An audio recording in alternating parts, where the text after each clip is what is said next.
বিশ্বকবি কবি সম্রাট আল্লামা ইকবাল রহমতুল্লাহি আলাইহি তিনি কত সুন্দর করে তার কিতাবে লিখলেন, সতে জাকা রহা হ্যায় সতে জাকা রহা হ্যায় আজল সে টাইম রোজ চিরাগে মুস্তফা ভি সে শরারে ভুলা হাবি।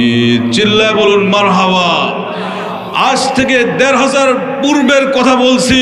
আবু লাহাব, আবু জাহাল, উতবা, শাইবা, হামান, মুগিরা তারা সিদ্ধান্ত নিল মুহাম্মাদের উপর যে চিরাগ, যেই কিতাবুল্লাহ নাজিল হয়েছে, আমরা মরুভূমির মধ্যে এটা শেষ করে দেব, উৎখাত করে দিব, যেন মরুর প্রান্ত থেকে দেশ বিদেশে ছড়িয়ে না পড়তে পারে। তাদের সিদ্ধান্তকে আল্লাহ তাআলা বিদ্যাঙ্গুলি প্রদর্শন করেছেন।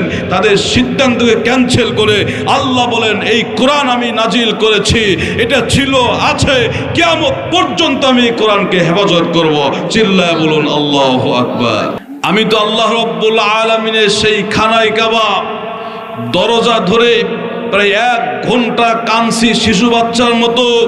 আল্লাহ রাব্বুল আলামিনকে আমি বলছি, মালিক যতদিন পর্যন্ত এই জমিনে আমাকে হায়াত দেন, ততদিন পর্যন্ত কোরআন সুন্নাহর কথা সারা বিশ্বে, সারা বাংলাদেশে প্রত্যেকটি ঘরে ঘরে প্রত্যেক মানবের নিকটে আমি যেন পৌঁছে দিতে পারি। এতে আমার উপর যত জুলুম, অত্যাচার, নির্যাতন, নিপীড়ন আসুক না কেন, আমাকে যদি মৃত্যুর মুখোমুখিও হতে হয়, ফাঁসির মঞ্চেও ঝুলতে হয়, তারপরেও রাজি আছি।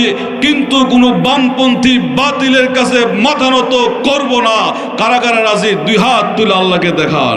বিশ্বকবি কবি সম্রাট আল্লামা ইকবাল রহমতুল্লাহি আলাইহি তার কিতাবে কত সুন্দর করে লিখলেন, দস্তু দস্ত হয় দুনিয়া ভি ন ছোড়ে हमने বাহরে জুলমতে দৌড়া দিয়ে ঘোরে हमने।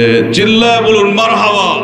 আমরা তো সেই মুসলমান, শ্রাবণের খরস্রোতা উত্তাল টাইগ্রিস নদীর উপর থেকে ৬০,০০০ অশ্বারোহী মুসলমান নদীর তুবান পার হয়ে আফ্রিকার ভূখণ্ডে কলেমার পতাকা উড়াইছে। চিল্লায় বলুন মারহাবা।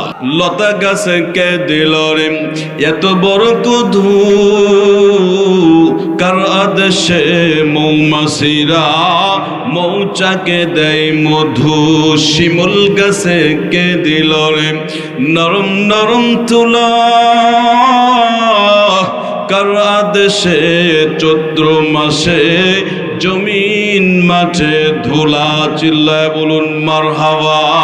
জেনুকু মাঝে কে দিল রে মুক্তামনিহার, আখের মাঝে কে দিল রে রস যে চমৎকার। আবার পাখির কণ্ঠে কে দিল রে মিষ্টি মধুর গান।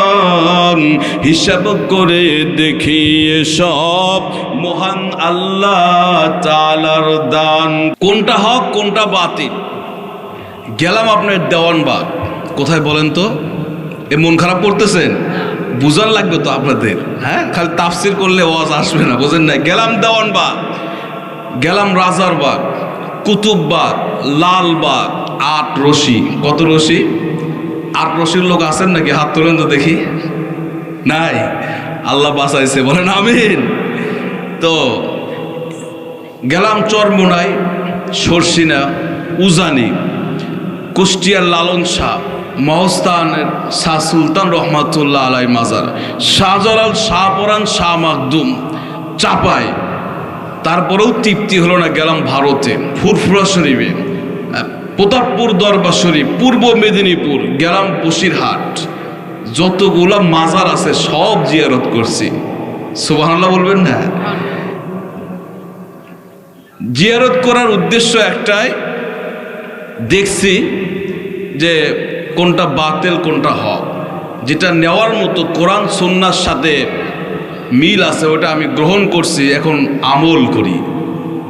সুবহানাল্লাহ বলেন। আর যেটা দেখছি যে না কোরআন সুন্নাহর সাথে সাংঘর্ষিক, মেলে না, সঙ্গে সঙ্গে ওটা ক্যান্সেল করে দিয়েছি।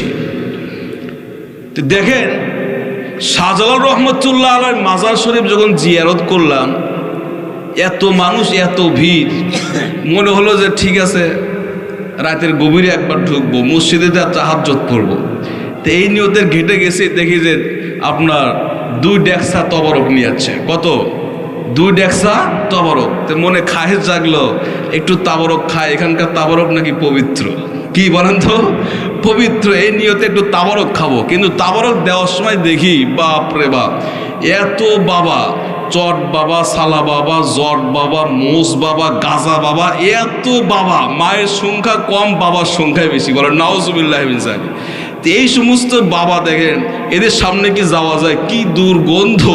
কতদিন ধরে গোসল করে না, নামাজ নাই, রোজা নাই, পর্দা নাই, পুশিদা নাই, কিচ্ছু নাই। কতক্ষণ ঠিক কিনা? তো এই সমস্ত বাবা বলে কিরামান কাতিবিন, রোজা হাসরের দিন, কিরামান কাতিবিন, রোজা হাসরের দিন, আল্লাহর দরবারে যদি করে অভিযোগ, আমি বলবো দুনিয়ায় ছিলাম হেলাল বাবার লোক। বলেন নাউজুবিল্লাহ। আরে রোজ হাসরের দিন, ওই সময় নবী রাসূল পর্যন্ত থরথর করে কাঁপবে। আমার কোনো পরিচয় দেওয়ার সুযোগ নাই, হেলাল বাবার লোক পরিচয় দেওয়া যাবে? দেওয়া যাবে? দেওয়া যাবে না। আবার এরা কি বলে? আমি চাই না বেহেশত, ও ভয় পাই না জাহান্নাম, আমার কপালে লিখে দিও 8 রশির নাম। চিল্লায় বলুন নাউজুবিল্লাহ। আরে এরা ভুল পথে আছে, আল্লাহ তাআলা এদেরকে হেদায়েত দান করুক। বলেন আমিন। তো এই সমস্ত আমি দেখেছি কোনটা হক কোনটা বাতিল, আমি একটাই খুঁজে পেয়েছি, কোরআন সুন্নাহর পথ হলো আসল পথ, কোরআন সুন্নাহর পথ হলো মুক্তির পথ। কোরআন